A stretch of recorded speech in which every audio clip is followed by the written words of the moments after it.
Herkese salam. Bugün sizə həyatımın ən çətin, amma eyni zamanda ən yadda qalan dövründən Polşaya gedən uzun və mürəkkəb yolumuzdan danışmaq istəyirəm. Biz yoldaşımla evlənəndə bir xəyalımız vardı. Bir gün birlikdə xaricdə daha rahat və sabit bir həyat qurmaq. Amma o xəyalın gerçəkləşməsi düşündüyümüz qədər də asan olmadı. Əvvəlcə bir ildən çox müddət idi ki, iş vizası üçün müraciət etmişdik. Səbirlə gözlədik, amma heç bir nəticə vermədi. Uzun müddət keçdikdən sonra qərara gəldik ki, başqa bir yol sınayaq. Tələbə vizası. Bütün sənədləri hazırladıq. Səfirlikdən görüş təyin olundu. O günü heç vaxt unutmaram, çox həyəcanlı idi. Məndən müəyyən suallar soruşdular. Sənədlərimi qəbul etdilər. 14 gün sonra isə cavab gəldi. Amma təəssüf ki, rədd cavabı. Səbəb kimi dil biliyimin yetərsiz olması göstərilmişdi. O an çox məyus olmuşdum. Amma təslim olmadım. Bu dəfə də eyni nəticə, yenə eyni cavab.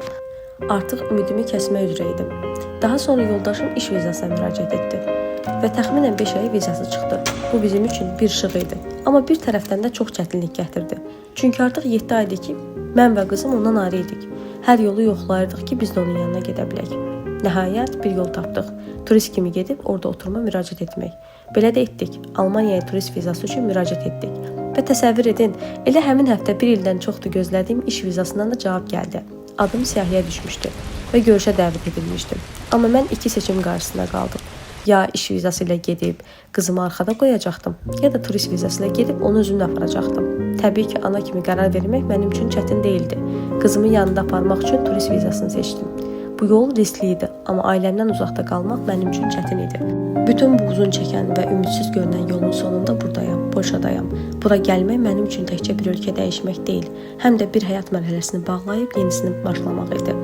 Əlbəttə, hər şey asan deyil, amma ən azından artıq bir yerdəyik. Birlikdə davam etdiririk mübarizəni. Bu videonu paylaşmaqda demək istəyirəm ki, əgər həyatınızda hər şey planladığınız kimi getmirsə, bu demək deyil ki, alınmayacaq. Bəzən sadəcə zaman, səbir, inam lazımdır. Növbəti videolarda sizə Polşada həyatımızdan, uyğunlaşma dövründən və yeni başlanğıcımızdan danışacağam. Əgər bu hekayə sizə motivasiya verdisə, kanala abunə olmağı, videonu bəyənməyi və fikirlərinizi şərhlərdə bölüşməyi unutmayın. Hələlik!